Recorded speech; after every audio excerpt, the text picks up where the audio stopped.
I'm feeling that it's necessary to keep coming back and keeping it alive. My uncle, I say, if you don't go, somebody need to go represent the family. We need to keep history out there, because if you don't keep it out there, you're subject to repeat it. So we make the sacrifice to come and to share our story, do what we can to make it important and to give people some idea of what happened, concrete. When you're an eyewitness, that gives validity to it, so that helps people, encourage them more.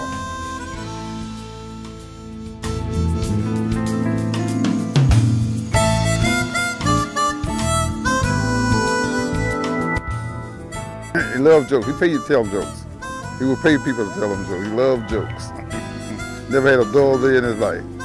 I never seen him angry or mad or upset like that. He's always go, you know, full of life.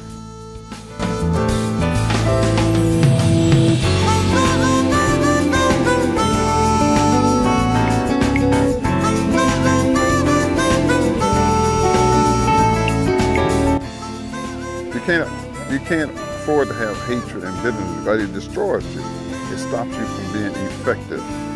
So his mother was not bitter. She took his negative circumstances and she turned it into something positive. She went back to school. She formed the Emmett Till Players. They formed the Emmett Till Foundation. So they never let it affect them in a negative way. So they passed that on to us. So we've operated through the years with no ill will or animosity toward anyone, just trying to bring some closure. We like to know closure, and to try to better the generations coming on behind us.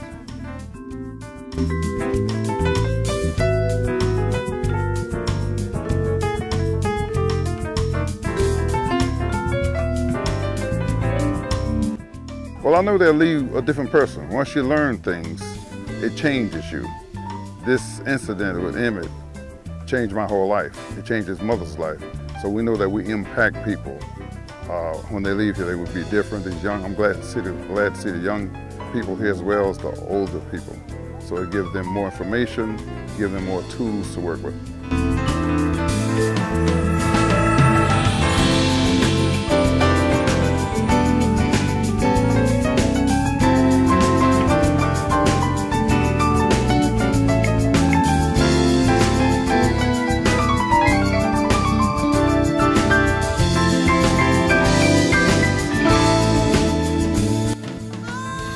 Well, it changed my life because, of course, when I heard them knocking at the door, I started praying. We come from a very religious family. My grandfather most likely was a preacher, and I now pastor the church that started Emmett Till's mother and grandmother's house in 1926.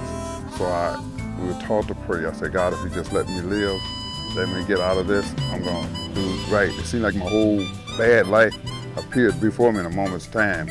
And of course, when you think you're getting ready to die, you want to get your business right with God. That's a natural phenomenon. You don't have to think about it, it just happens. So, and I promised God, if He let me get out of that. And 6 years later, I did. You know, I fumbled the ball along the way, and God always reminded me of that vow that I made.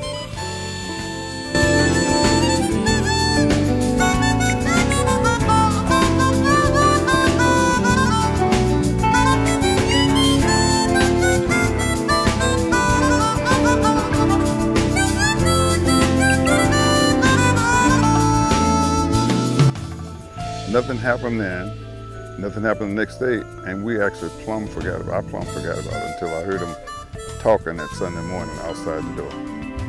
Had no idea that I would have any repercussion from a whistle. Just a whistle, you know. He shouldn't have whistled.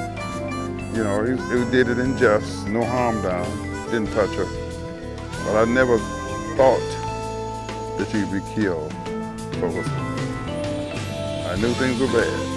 I knew things, they told me what could happen, but I just never fantasized what would happen because of this.